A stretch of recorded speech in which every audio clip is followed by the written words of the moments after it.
I never thought I'd hear a banshee's wail echo through the forest until the day Patricia Hendris, the HOA president from our suburban neighborhood, screamed up our mountain driveway like a woman on a mission from hell. Our cabin sits deep in the pines, 2 hours from the tightly trimmed hedges and petty violations of Brookside Creek Estates. My wife Sarah and I bought it as a weekend escape. No HOA rules, no nosy neighbors, just pine needles and peace. Or so we thought. The weekend started off perfect. Crisp mountain air, coffee on the porch, deer wandering near the creek. Then the peace shattered with the crunch of gravel and the shriek of brakes. A brand new Lexus with HOA decals slapped on the back window stopped just short of the gate. Out popped Karen herself, Patricia in all her pastel glory, wielding a clipboard and some rolled-up paper like a sword. Her high heels sank into the dirt as she stomped toward the gate, lips pursed so tight they could pop a balloon. "You can't be here," she shrieked. "This property violates multiple HOA codes, and I'm here to inspect it personally." I stepped out of the cabin with a beer in hand, incredulous. "This is private land. No HOA here, Patricia." She jabbed the clipboard in my direction. "Brookside regulations follow property owners no matter where they are. Clause 173 on extended occupancy." I blinked. "You think Brookside rules apply to our cabin, 40 miles away?" Sarah came around the corner, still in her flannel pajamas, raising an eyebrow. "I'm authorized to seize any documents or materials pertaining to code violations," Patricia declared, now red in the face. "If you do not comply, legal action will follow." I laughed. "You're not law enforcement. You're not even invited. You're trespassing." That's when she tried it. Patricia started unlatching the gate. That rusted latch we never bothered replacing suddenly looked like the final thread holding back a storm. But just as she lifted the bar, slam. Sarah stepped up, slammed the gate shut, and locked it with the padlock we used for bears. Patricia jumped back, startled. "You touch this gate again," Sarah said calmly, "and I'll serve you with something real. We've been waiting for this moment." She disappeared into the cabin and returned seconds later, holding a manila envelope. "I suggest you read this carefully, Patricia," Sarah said as she slid the envelope through the bars. Patricia looked down, frowning, then ripped it open. Her face went pale.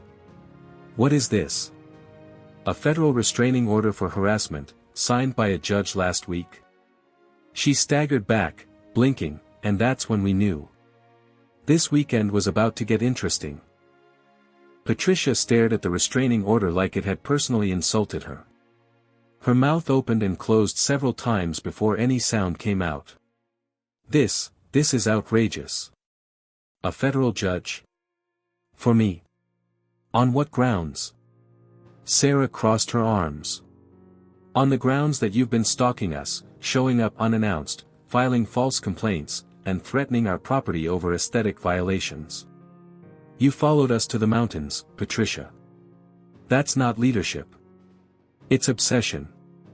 Patricia tried to laugh, but it came out high-pitched and jagged. "This won't stand. I'm the HOA president. You can't serve me a warrant like I'm some criminal." "You're not being arrested," I said. "Yet.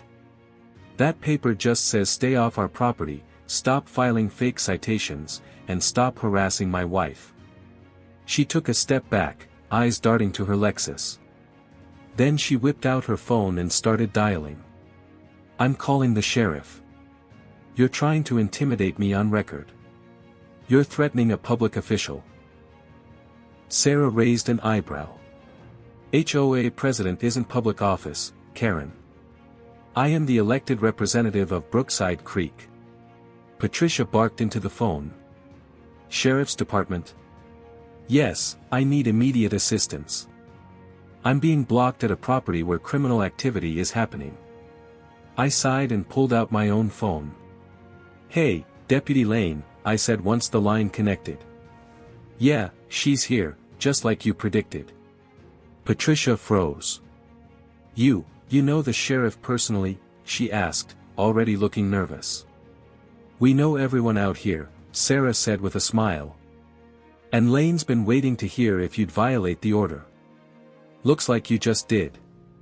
10 minutes later, a dusty county SUV pulled up beside the gate. Deputy Lane, a tall, broad man in a cowboy hat and mirrored sunglasses, stepped out. He tipped his hat at us, then turned to Patricia. "Ma'am, you mind telling me what you're doing here?" Patricia stood tall. "I was conducting a lawful inspection on behalf of Brookside Creek's Homeowners Association. These individuals are violating community standards." Lane looked at her, deadpan. "Ma'am, this cabin is outside any HOA jurisdiction. You crossed county lines and entered private property under a restraining order. That ain't lawful. It's stupid." Her bravado faltered. "I didn't realize," he held up a hand. "I'm not here to arrest you. Not yet. But if you don't turn around, get back in that Lexus, and leave right now, I'll have no choice but to call in the county judge, and I promise you, he won't be as polite as I am." Patricia's eyes darted back and forth. Her lips trembled. "You haven't heard the last of this," she hissed, turning on her heel and storming back to her car. Sarah leaned against the gate, unbothered. "Oh, we're counting on it." As the Lexus kicked up gravel and disappeared down the winding road, Lane chuckled. "You folks sure know how to make weekends entertaining." "Just wait," I said. "She's not done." We should have known Patricia wouldn't go quietly. The next morning, just after sunrise, a line of 3 SUVs pulled up outside the cabin gate like some suburban SWAT convoy. Each one bore the familiar Brookside Creek HOA magnet stickers like they were badges of honor. Sarah sipped her coffee slowly, not even surprised. "And there she is. I told you she'd bring backup." The passenger door of the lead SUV opened, and out stepped Patricia, hair flawless, clipboard in hand, flanked by 2 middle-aged men in polos and slacks. One carried a camera, the other a folder thick with what looked like printouts, HOA bylaws, probably. All of them were completely out of place in the forest. I stepped out onto the porch.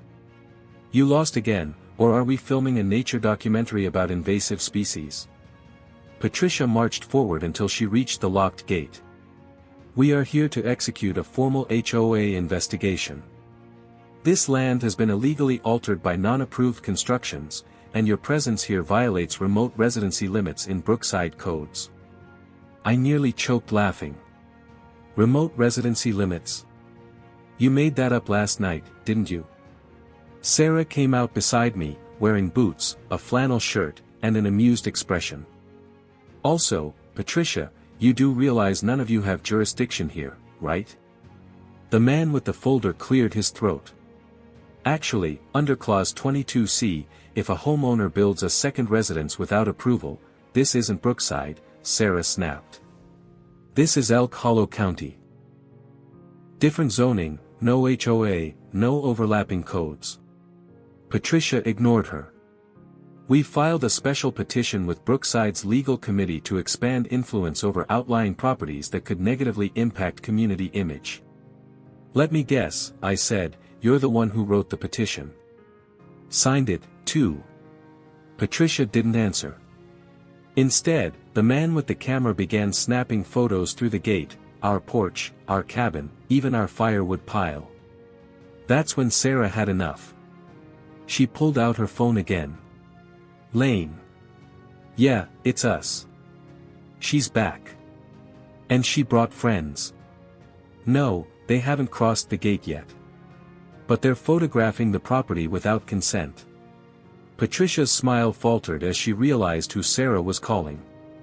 "Your petty cabin won't stand in the way of order and regulation," she barked, trying to drown us out. But a moment later, the familiar sound of an engine approached. This time, it wasn't just Lane. 2 more county cruisers rolled up behind the HOA convoy. Lane stepped out first, slowly removing his sunglasses.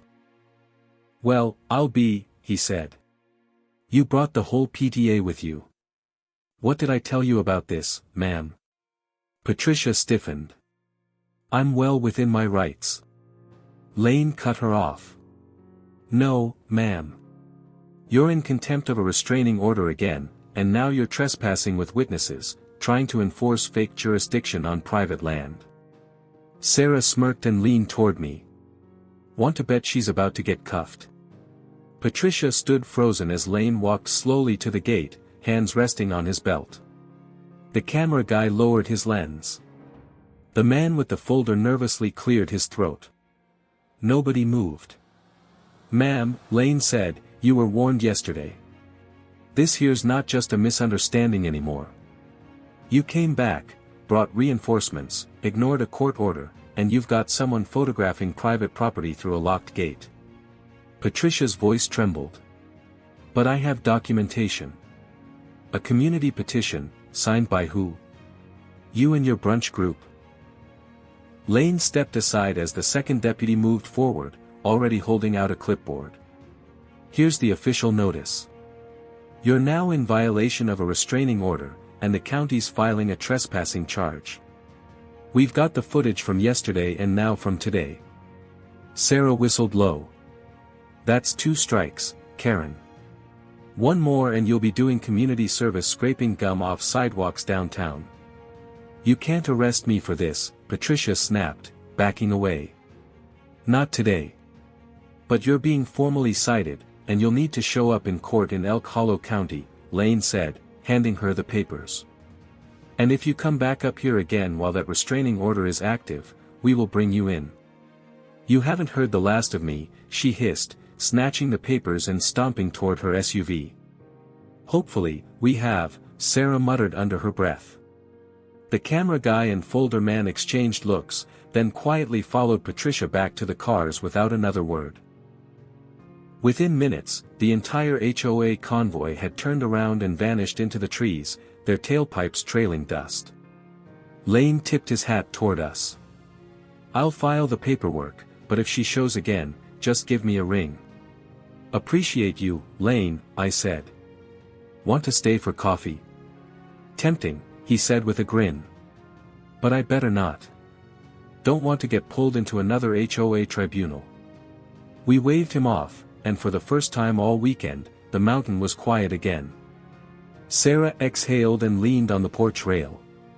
You think she'll actually go to court? She'll try to talk her way out of it. But that envelope she ripped open yesterday? It included surveillance footage and 5 statements from neighbors. She's toast. Sarah nodded with a satisfied smile. Good. Maybe now she'll stick to harassing untrimmed hedges instead of people. We spent the rest of the weekend by the fire pit. No HOA honking outside. No clipboard-wielding invaders sneaking through the trees. Just wind, birdsong, and the occasional crackle of logs burning. Sunday night, we packed up the truck, locking the cabin behind us. Sarah turned to me as we drove down the trail. So, want to build a gazebo next weekend? I grinned. Only if we stain it red. HOA hates red. She smirked. Deal. And just like that, the mountain reclaimed its peace. No rules, no Karens, just us. If you enjoyed watching HOA Karen get a reality check at our cabin gates, hit that like button to keep the fence locked tight on nonsense. Don't forget to subscribe for more real-life throwdowns where common sense wins, mountain style, and drop a comment below. What would you do if your HOA showed up in the woods with a clipboard and no clue?